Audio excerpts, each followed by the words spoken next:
I had started this group called the Actors Gang. Yes, I know out of very well. UCLA, and And you still have it. oh yeah, it's 42 years now. I know you have never left the Actors Gang and No. what you started It's there. my longest relationship.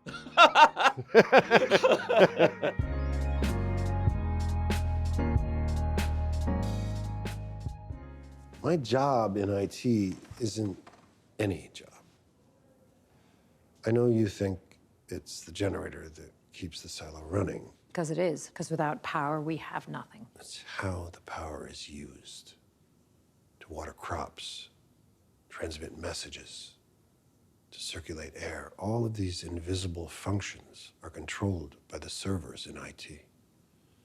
Now, if the servers were to fall into the hands of the wrong person, no amount of power from the generator would matter. Do you think Meadows would hijack the servers? I know I don't want to wait around to find out. Welcome to the Actors Side. Oh my gosh, he needs no introduction. He's an Academy Award winner, and the movies include The Player, Mystic River, The Shawshank Redemption, Hudsucker Proxy, Bull Durham, Austin Powers, I love forever, Dead Man Walking, on and on and on, and now Silo on Apple. This is Tim Robbins. Welcome to the Actors Side. Thank you. Thanks for having me. What do you think of when that is an impressive list of work, and I only touched it here. It's Yeah. I've been working for a long time. I've been super blessed in my career to work with some incredibly talented directors and visionaries, and Altman was my film school before I started to direct. I was just at CinemaCon, and the guy, one of the theater people making a speech, said, I implore you, if you don't watch anything else, that you go watch the movie The Player. And he just said that out of the blue to the whole room of exhibitors and said, that'll teach you a lot about this business. You were great in it. It was so true about so many things. I think American cinema misses Robert Altman. I think we need that again. Yeah. Yeah. How did he inspire you working? I mean, I know he loved improv and he loved certain style, but what was it about working with Altman? It was such a joy. Because he invited me into the creative process. He didn't treat me just as an actor. He said, I know you've written and directed. I want you to come in pre-production and let's hash this out. Let's figure out what works and what doesn't. And he made me a collaborator on it. And I felt very special, and got to see him work in the pre-production period. I'll always be eternally grateful for that. Yeah, and it's he's done so many classics, but that's one that lives on and on and on. Well, my film, the reason why I wanted to even think about film, because I was a theater person, was Nashville. Mm-hmm. When I saw it, when it came out in the movie theaters, and I was like, wow, you could do that in a film? Yeah. That's amazing. Yeah. That's amazing. And another one that you did that just keeps having a life of its own, and any kind of list of the greatest movies of all time you see, oddly enough, it shows up on all of them, is The Shawshank Redemption. I don't know if you knew at the time that you were making that movie that it would have this kind of lasting impact. Had no idea. Knew it was probably the best script I've ever read, from beginning to end. I love reading scripts where you don't have to do any work on the script. Yeah. You don't have to struggle through a issue in the script. It was just so beautifully written. And so, but no one knew. And even when it came out, it was, not considered a success. It was nominated for a lot of Academy Awards, but it didn't do well in the box office. Right. And so it had lasting power because of its, Ted Turner had the rights to it and started to play it on his television station. Oh yeah. Again and again and again. And so people started to see it. Yeah. When it was out there instead of in the movie theaters. Oh, that's interesting. Yeah, and I'm very proud of that film. Films are forever. Films See? are forever. It doesn't matter what happens if they, and now it's like crazy. And that one has touched people in a way that I can only, from my daily experience of how many, people will always mention that film and how important that film is to them. Yeah, I just recently just talked to Kiefer Sutherland, and in the interview he said I asked him about working with Clint Eastwood in his latest film called Juror Number Two, and he said, I wrote him a letter. I said, I don't know if you have a role for me. I read you're doing this movie. I've always wanted to work with you. He gets a call and he says, I liked your letter. And he got to work with Clint Eastwood. That's nice. You, of course, worked with Clint Eastwood and won an Oscar. And this guy's still going, but I mean, the level of that career, too, Oh, yeah. is amazing. What was he like? Amazing. I think Mystic River, what you see in Mystic River is most of what you see in Mystic River is the first take. Because he only would do one take. Doesn't like to fool around and No, and you come prepared, disciplined, ready to work, know all your lines, because you only have one shot at it. Yeah. And so you get 3 shots of it. There's 3 setups. You get a wide, a mid, and a close. But he's not going to do 2 second takes. That's it. Well, they say he likes to be wrapped by lunch, basically. And We didn't work any day, at least I didn't, on that film more than 7 hours. yeah, wow, Yeah. that's nice. Did you know when you got that role? Oh, this is going to lead where it did. No. No. Yeah. You never know because there's so many factors, in a film's life, right? Yeah. And having lived through it with Shawshank, I knew this as well. Yeah. That you never know how it's going to be received. Yeah. One thing that is essential for a film to be a success is not the film itself, but the belief in the film by a few very key people that are going to be able to say, we're going to put money into marketing this. Yeah. It's super important. Yeah. And if it doesn't catch that person's imagination or heart, it can be a great film and not be seen. So we've got very lucky with that. Yeah. Which I was, I guess, super fortunate to catch the tail end of the idea that film can be art and that film can be made for adults that are interested in watching something that they might not have seen before. Exactly. Yeah. The good news, though, is that you can make a film. Anyone can make a film. Right. And so what the future will be interesting about the future is whether those people that can make the films can find a distribution for their films. Yeah. If there's some other thing that's going to open up outside of the business itself. Yeah, and get it done. Because when I look at that list I was reading off, sequels, very few. I mean, Austin Powers, I wish they'd make another one of those. And Anchorman had a couple. Bull Durham didn't. Bull Durham's another classic. Oh, man. No sequels. We could use another Bull Durham, though, or at least Yeah. a movie like that. Well, would it be financed, do you think? Yeah, I don't know. I don't know, but it's great. And then when did you decide? Was it Altman that inspired you to direct? I mean, and you became a very successful director, Oscar nominated for Dead Man Walking, and were able to get some movies made here that are really good movies. So. I started directing in high school. In my sophomore year, I directed my first play. And so I went to school to become a theater director. So it was already my way of thinking. I got lucky as an actor, and but at the same time, I had started this group called the Actors Gang. Yes, I know out of very UCLA, and we started doing theater. And so every time in between projects that I had, I would have my laboratory, my place to go and figure stuff out. And I think that's been invaluable to me because it's a place where you can fail.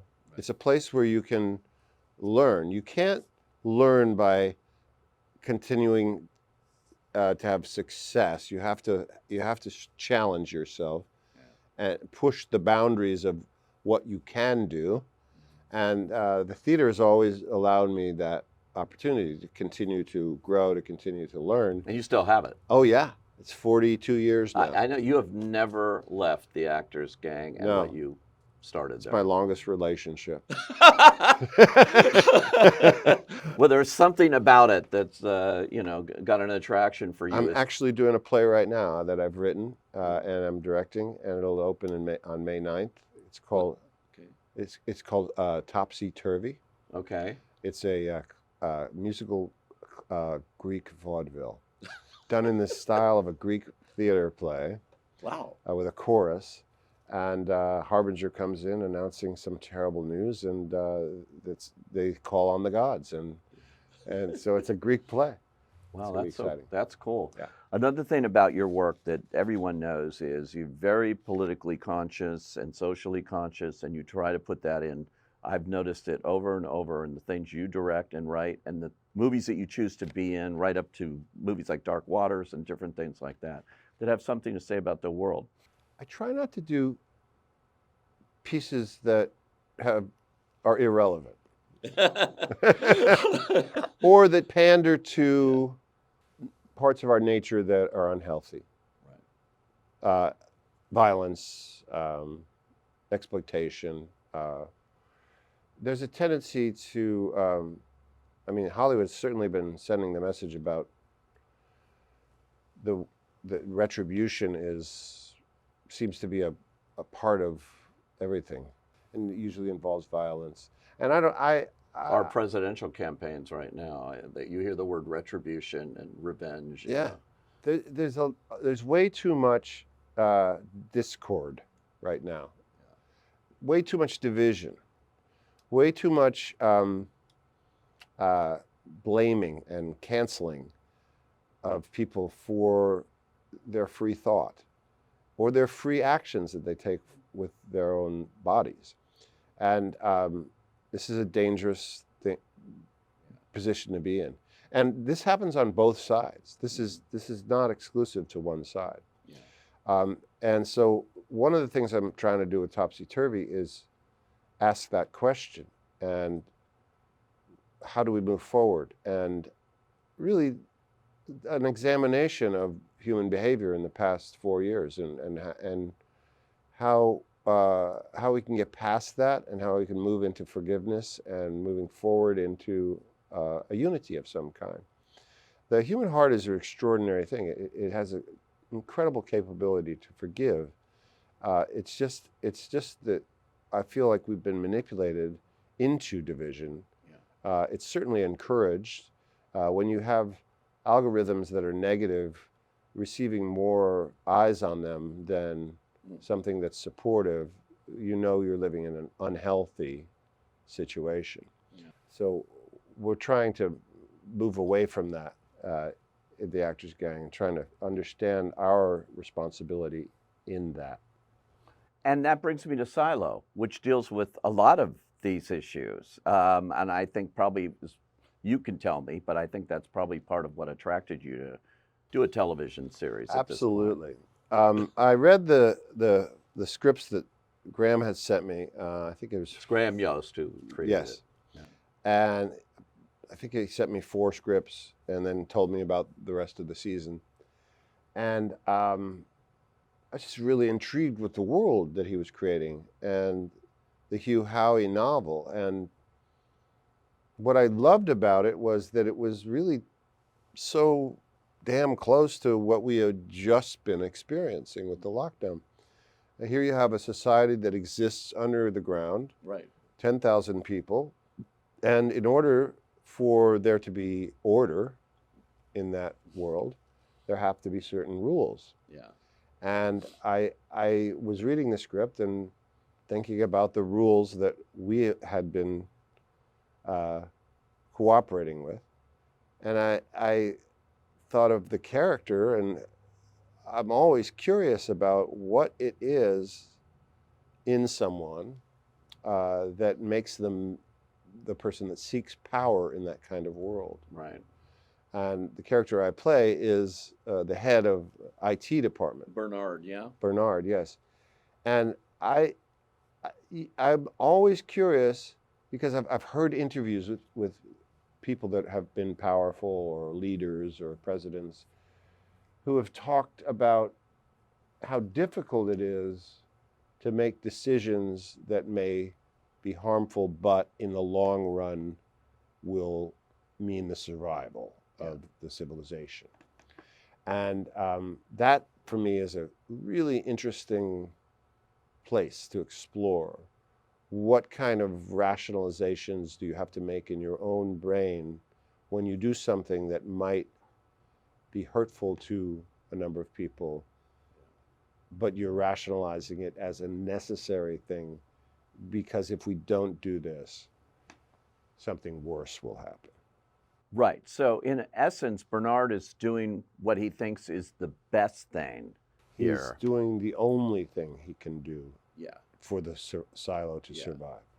Even though it's kind of scary. When you see the evolution of your character here, it's very interestingly played because you're not sure as an audience exactly what he's doing. And it gets a little more, I don't want to give away too much here. If you haven't seen it, you got to see it, 10 episodes. And it's just been renewed for a second season, so which you've shot. Yes. Yeah. And so you know a lot more than I do. Right now. I know a lot. I know a lot more than I can speak about, but it's crazy good. Is it? Yeah. Oh, good. Oh, yeah. Is it fun doing this kind of series where you get to play a character over the course of so many hours as opposed to a movie where you're... It depends on the company. Yeah.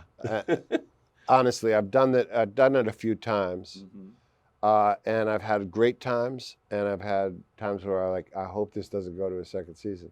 This one, Yeah. I would love it to go on forever.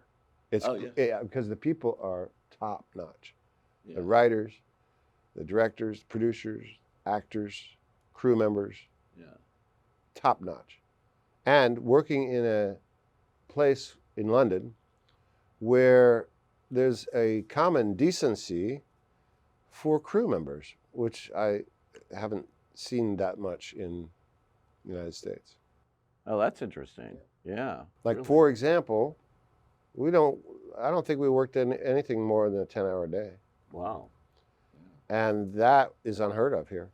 But what it does is it allows the crew and the actors, but mostly the crew, to have lives.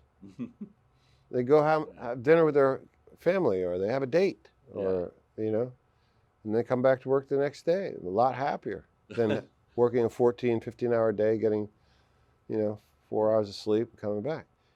We have to start thinking about that as something that's very important in our industry that's being overlooked. Yeah. And it was one of my major disappointments when, during the strike, no one was talking about this. No one was talking about how we can have a decent life like Clint Eastwood is able to do for his crew and for years. You go home, you raise your family. Yeah.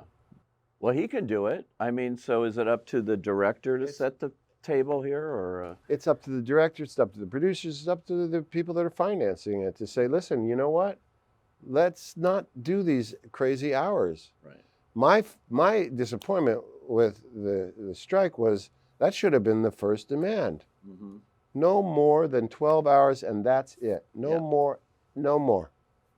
We have lives. Well, we have the IA now in negotiations. Well, maybe they can do it. Because it really hits them in a big way. Yes. Yeah. Yes. And doesn't it make the work less good if you're just all like at the end of your rope here? Yeah. It's shooting at and 2 people are miserable with each other, and they start getting nasty with each other, and then oh, we got a second meal. What is it? Pizza. It's like it's degrading to all of us. Yeah. So let's stop doing that. Yeah.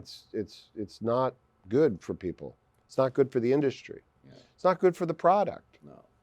I'm curious, are you going to direct any more features, or do you got anything in I would love to. I would love to. It's the three films I directed. Cradle Will Rock was another one. Cradle Will Rock, Dead Man Walking, and Bob Roberts. Yeah. Well, I directed a fourth film, that should be coming out this year called 45 Seconds of Laughter, which is a documentary Oh, okay. I made about the work that the Actors Gang does in prisons. Oh. And it played at the New York Film Festival and the Venice Film Festival right in 2019, right before COVID. Mm-hmm. And then it kind of just distribution, all that stuff just went away. So finally I have someone that's ready to put it out. But what I was going to say is that when I have directed these 4 films, I've had autonomy. Mm-hmm. I had final cut on all the films I did. Okay.